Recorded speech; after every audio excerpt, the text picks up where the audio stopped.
Good morning.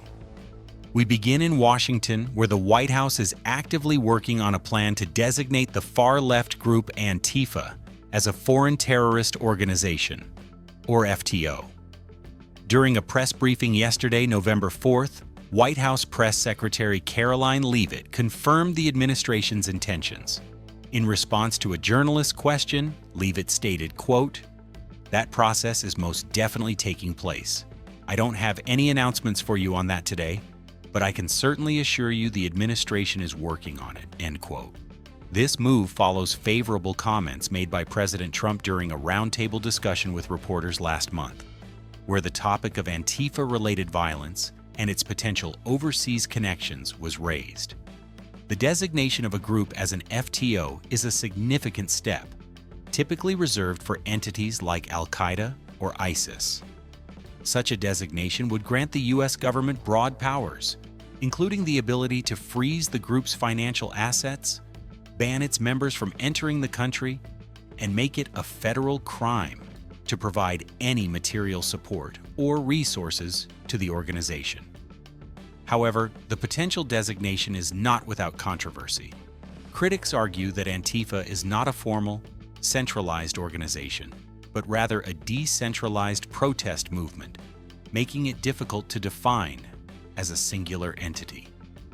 Furthermore, opponents question whether the movement, which is primarily active within the United States, meets the legal standard of a foreign organization required for the FTO label.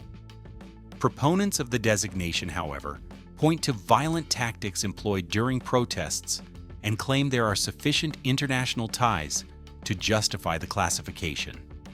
For now, the administration has not provided a specific timeline for when a final decision on the designation might be announced. Staying in Washington, President Trump has renewed his call to eliminate the Senate filibuster, as a partial government shutdown officially ties the record for the longest in U.S. history.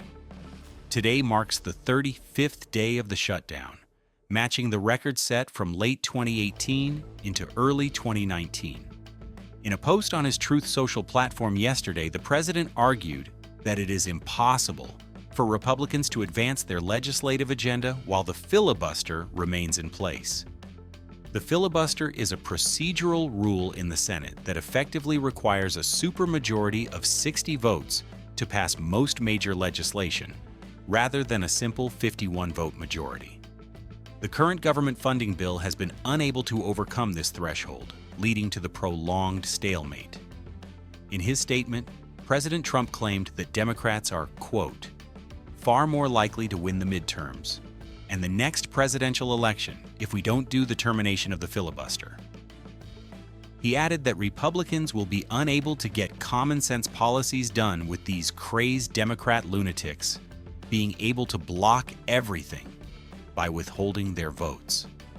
The debate over the filibuster is a long-standing one in Washington, with both parties decrying its use while in the majority and defending it as a vital tool for the minority party. As the shutdown continues, hundreds of thousands of federal employees remain either furloughed or working without pay. And the economic impact of the disruption continues to grow. While the administration pushes its agenda in Congress, it has faced a significant setback in the federal courts. A federal judge has permanently blocked the Trump administration from tying federal transportation grants to a state's willingness to cooperate with federal immigration enforcement. The ruling, issued yesterday by U.S. District Judge John McConnell Jr. in Rhode Island, found that the Department of Transportation's policy was illegal. The administration had been inserting conditions into grant agreements that required recipients, including states and cities, to assist agencies like immigration and customs enforcement. In his summary judgment, Judge McConnell wrote that the administration, quote, "expressly inserted the conditions into grant agreements to coerce the states into cooperating with federal immigration enforcement." He ruled that this practice violated both the Administrative Procedure Act, which governs how federal agencies can implement regulations, and the spending clause of the U.S. Constitution.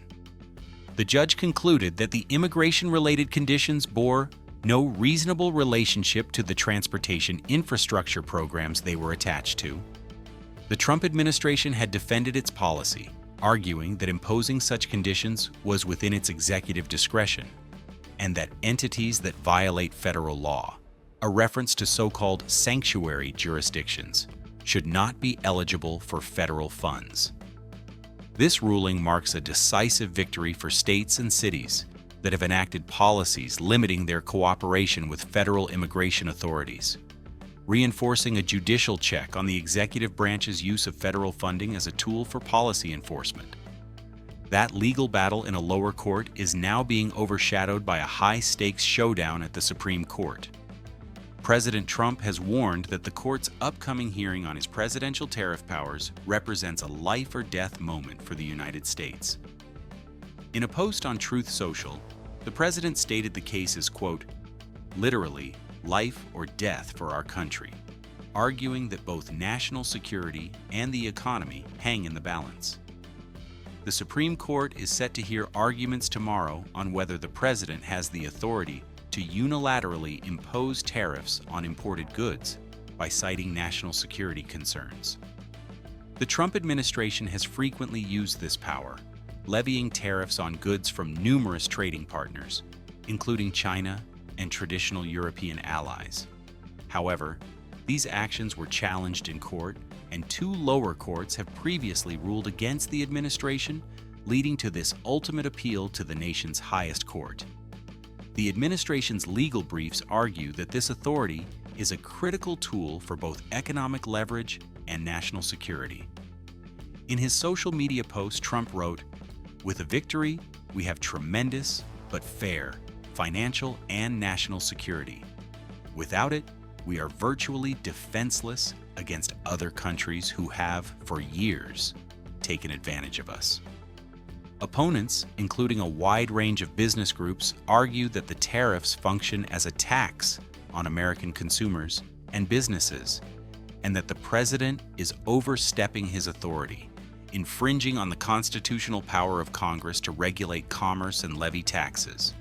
The outcome of this case could fundamentally redefine the balance of trade policy power between the White House and Congress for future administrations. Finally, away from the legal and legislative battles in Washington, voters in Virginia made a historic choice in yesterday's gubernatorial election. Democrat Abigail Spanberger has won the race for governor, defeating her Republican opponent, Lieutenant Governor Winsome Earl Sears. With her victory, Spanberger is set to become the first female governor in the Commonwealth of Virginia's 400-year history. The Associated Press called the race at 7:59 p.m. last night. According to the final results, Spanberger, a former U.S. representative, secured 54% of the vote, while Earl Sears garnered 45%. The election, which was widely watched as a potential indicator of the national political mood, saw a competitive campaign between the two prominent Virginia politicians. Spanberger will succeed the current Republican governor, Glenn Youngkin, whose term ends in accordance with the state constitution. The governor-elect is scheduled to take the oath of office and officially begin her term on January 17, 2026. In addition to the governor's race, all seats in the Virginia House of Delegates were also on the ballot yesterday. The results for many of those legislative races are still being tallied and will determine which party controls the state's lower chamber for the next term.